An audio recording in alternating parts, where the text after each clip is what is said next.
Hi everybody, Emily Craven here, the digital producer at the Queensland Writers Centre, and I'm here with the absolutely lovely Anita Heiss. Anita, thank you so much for joining us. Thanks for having me.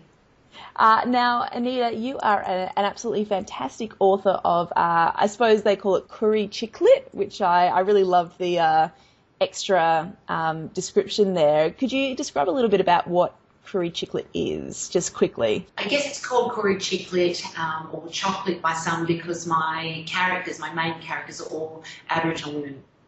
Women who are like me in the 21st century, living in urban centres and so forth and have careers. And I guess it was suggested that I created this genre of curry chicklet because it had never been done before in terms of the genre having Aboriginal women on the page.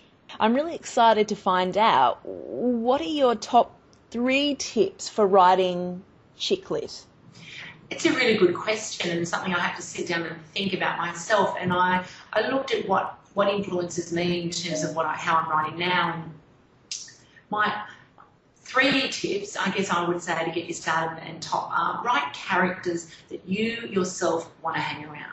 Write about the kinds of women that you think you'd have fun with, the kinds of women that you would empathise with if they came to you with, broken-hearted stories about someone who'd done them wrong, and we all have them.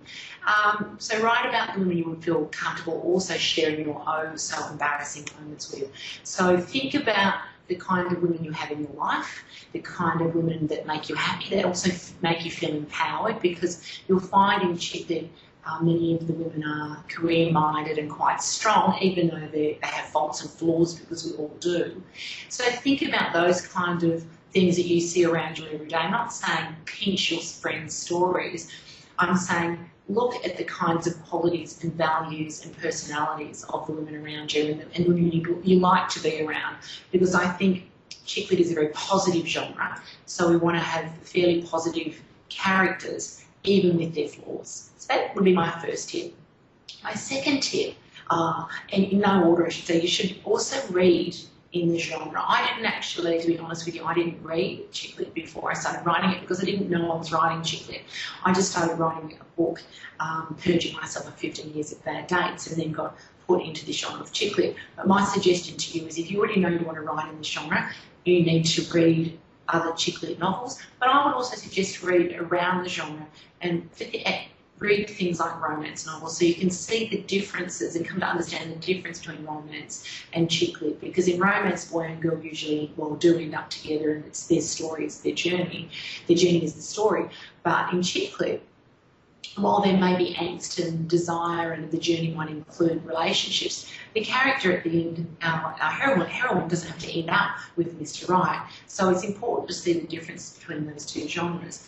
Reading in the genre will also help you understand what the market is like, what you're competing with, and also help you find your own voice. My suggestion in that area also is that, given that the market's fairly flooded, and my books did well, it was because it was filling a niche. It found a place where nothing had been done before. So also think about what's missing in terms of the Australian writing landscape. What gap can you fill? What is something new you can bring to the genre where people will say, wow, that's something I've never read before, because that will help you in your pitch and publishing as well.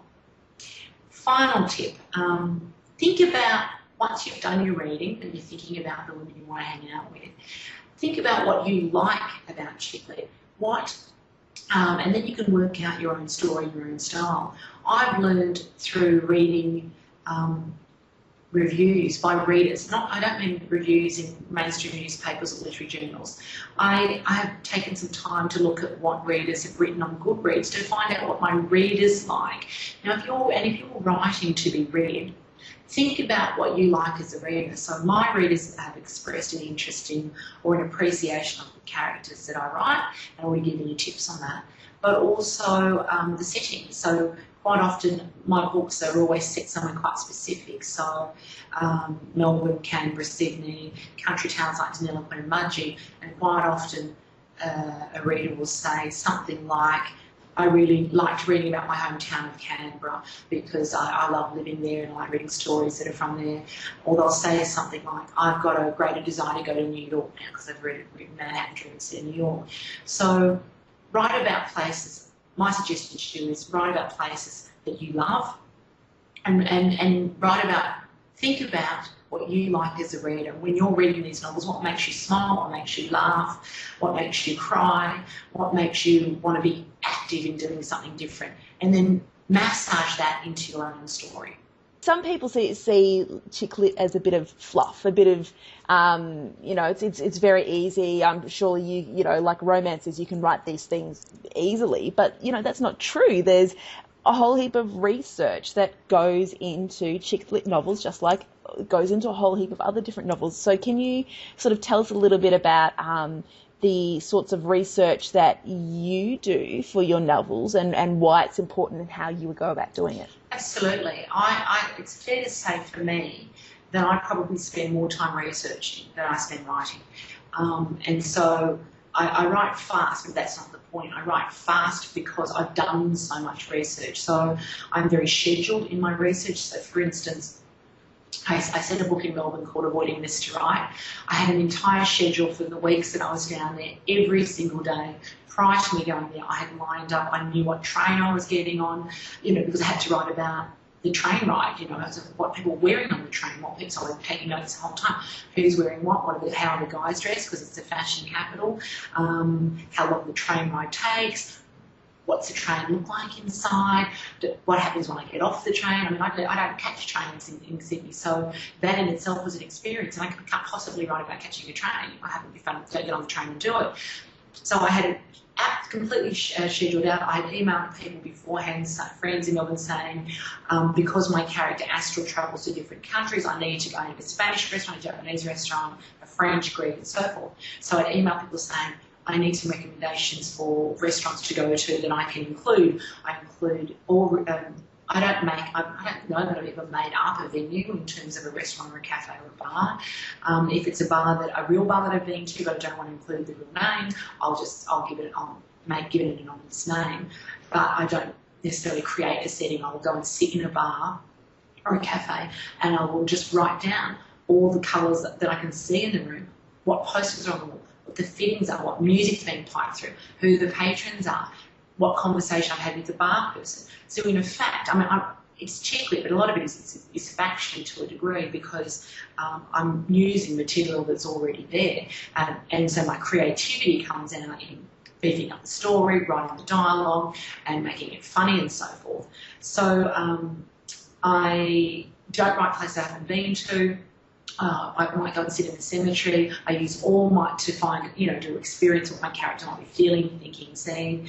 I use all my senses in terms of my research. So when I'm going somewhere, whatever it is, sitting in a park, sitting on a bus stop, sitting in a library, what can I see, what can I smell, what can I hear, what can I taste, obviously if I'm eating something, and what can I touch. So once you've done that with all your settings, you've already got a really good sense of the place, and what you want to do is you want to entice your reader to want to be in that place, or at least transport them to that nightclub, or to that park, or to that funeral scene, or whatever.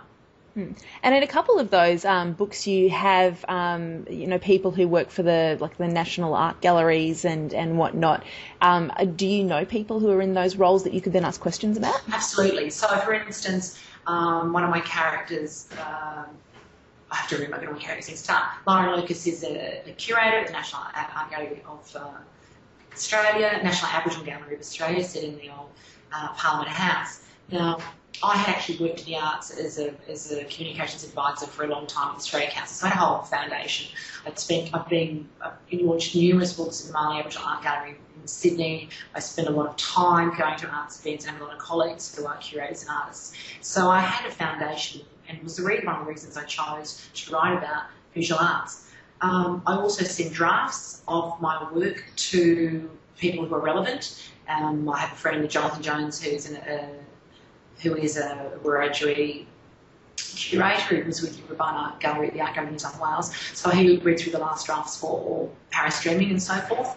I went to the Smithsonian in New York, where my character is seconded to or has transfer to, and they walked me around the gallery, their staff, their PR people, their curators. I sent them drafts to make sure I had everything right in terms of how things, technical things like when she's walking the back corridors of the gallery, and language, things like we might say the staff room, or they would call it the tea room or the lunch room, and we say mobile, they say cell phone. So all those small things make a difference, because if your reader is in New York and they're reading this, they're going, they don't even have the language right. So my research does include feedback from people who are in the industry, whatever the industry is. I also talk to locals on the ground. When I'm researching, I'll ask them straight, where's the best steak, where's the best coffee? So I can use that. So it's just not me assuming Anita Heiss goes in and, I mean, not that I can't say this is the best coffee, but it's great to have locals say, when you've got 5 locals saying the best coffee's there in Wagga Wagga or Deniliquin, wherever, you've got to, you take on board what the locals are saying, because they're the ones that are also going to be reading the book. So I wanted to know, I suppose, to finish up the interview, what's an exercise that people can do to help them start crafting believable characters? Really good question. Because I don't start writing my novel until I've actually done character profiles for all the main characters, and I've done all my research. So I've got my synopsis, I know what my storyline is, I write a page character profile, do my research, start writing.